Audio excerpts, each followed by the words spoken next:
Dae-hoon's death leads to revelation of deep-hidden family secrets. Episode 14 of Flex X Cop starts where we left off, with all of us stunned that the man in the hoodie is Isu's brother Sungju and Gang-hyun finding a lady tied up in the truck. The police take Hyun-bae to the police station in a police car, while Sungju arrives later with Gang-hyun and the team. During interrogation, Hyun-bae is not forthcoming about Dae-hoon's murder and instead asks for food. Meanwhile, Sungju's lawyers arrive, and Isu does not get any significant information from him. Isu shares the CCTV footage from the publication party with Gang-hyun, showing Sungju furiously confronting Dae-hoon.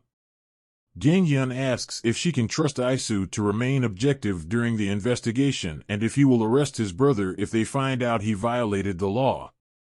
Isu honestly responds that he is unsure since he still has hope that his brother had nothing to do with the case.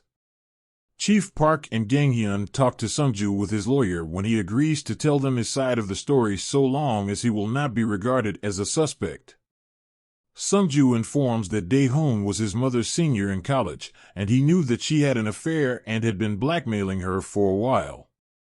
Sungju's mother always gave Dae-hoon whatever he asked for, and he stopped to follow her after a while.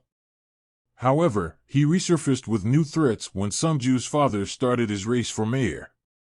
His mother is depressed about it since he approached her during the party, and that is when Sungju confronts him, as seen in the CCTV footage. He met with Hyun-bae to settle the issue about the blackmail, and he was not afraid of Hyun-bae since he could do anything for his family. In addition, the woman in Hyun-bae's trunk is his mother's friend.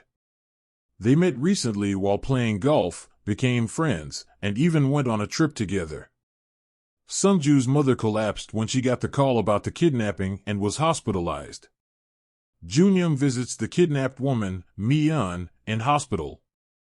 She adds more insights into the drama, saying that she is the one who introduced Hee-ja to her boyfriend.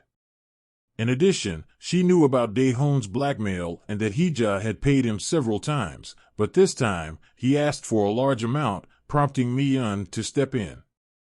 She approached Hyun-bae and paid him to scare Dae-hoon. However, things did not go as expected since Hyun-bae and his partner found out that Hee-ja is the wife of Jin Myeong-chul of Hansa Group, and they wanted a bigger cut for handling Dae-hoon. Therefore, they kidnapped Mi-yeon to get to Hee-ja. Hyun-bae's accomplice is his brother, Hyun-tae, but by the time Team 1 gets an update on him, he has already left the country for the Philippines. Hyun-bae agrees to confess since he has a secret deal with his lawyer that we are unaware of. He tells them about meeting Dae-hoon since Mi-yeon paid them to take care of him, and he met Dae-hoon in the mountains to avoid the CCTVs. Dae-hoon told them about blackmailing Hee-ja and gave them the evidence. Hyun-bae realizes it was a big catch and does not want to share it with Dae-hoon, so he stabs him. However, before he could finish him off, Dae-hoon managed to escape, and he could not follow her because the park rangers arrived on patrol. H tells them where to find the murder weapon. However, Gang-hyun is still not convinced that the case is closed and thinks that someone could have ordered Hyun-bae to kill Dae-hoon. It turns out she is not the only one who cannot stop thinking about the case since Junyoung believes they should continue to investigate while Isu heads back to the office and continues to think about it. Sungju visits his mother in the hospital elsewhere, and their conversation leads to a big revelation. Sungju says that he remembers the man since his mother used to talk about him when she was drunk. True to Gang-hyun's intuition, it turns out that Hee-ja ordered Dae-hoon's murder to keep a secret about him from coming out. Isu figures out the missing piece when a police officer hands him a box with the items found in Dae-hoon's car. Among them are pictures of Sungju from a young age as he grows up, and behind one, Dae-hoon refers to Sungju as his son. The evidence that Hyun-bae burns after meeting with Sungju is a DNA test proving that he is Sungju's biological father. While Hee-ja thinks it is all over, Sungju reminds him that it all began when they opened the gates of hell. Isu visits Hee-ja in the hospital after figuring out the truth. He wants to reopen the case, but Hee-ja pleads with him for Sungju's sake. After driving to his father's residence and finding Sung-ju, Iso remembers how Sung-ju was always there for him growing up, and when Gang-hyun asks him to disclose any information he has about the case, he decides to resign instead. Meanwhile, Chairman Myeong-chul finds out from Jong-hun that Dae-hoon and Sung-ju are making a large payment from his account. Initially, he says he will make Sung-ju responsible for covering up for his mother. Instead, he calls the press and announces leaving the mayor race. Myeong-chul asks the press to stop disrespecting the memory of Isu's mother before bowing as an apology. Elsewhere, Isu is at home and playing with a baseball when it rolls down the stairs. He goes after it and sits at the end of the stairs when he realizes one of the boards is loose.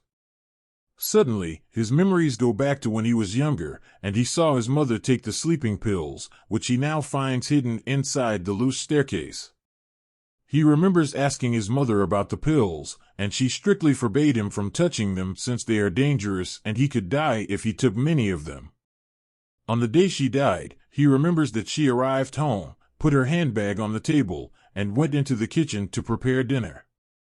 Isu takes the sleeping pills and hides them inside the stairs before filling up another jar with sweets.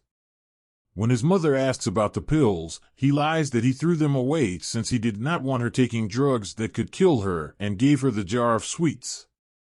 His mother thanks him for the sweets and promises not ever to retake the sleeping pills.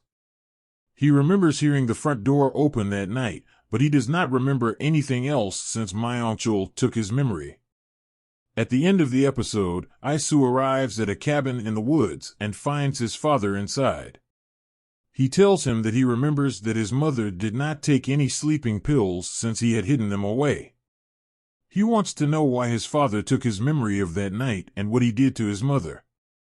The chairman's face is full of conflicting emotions before the scene changes to Isu walking out of the cabin and Myeong-chul collapsing in his seat. The episode review. The episode introduces some significant plot twists to the narrative that effectively narrows down to foul play concerning the death of Isu's mother. Did Myeong-chul know that Sung-ju is not his son? I have always had this thought at the back of my mind, doubting their father-son relationship. Myeong-chul always treats him like more of an employee than his son. Therefore, it is highly likely that he knew he was not his son. This leads to the question of why Hee-ja and Myeong-chul got married when they both had other people in their lives. Possibly, theirs was a marriage of convenience arranged for business reasons. It makes one feel sad for both Hee-ja and Myeong-chul. Did Isu's mother commit suicide? If not, who killed her and why? Why did Myeong-chul collapse at the end of the episode? Is he dead? In the next episode, let us wait to dive into the mystery of Jean Myeong-chul's family.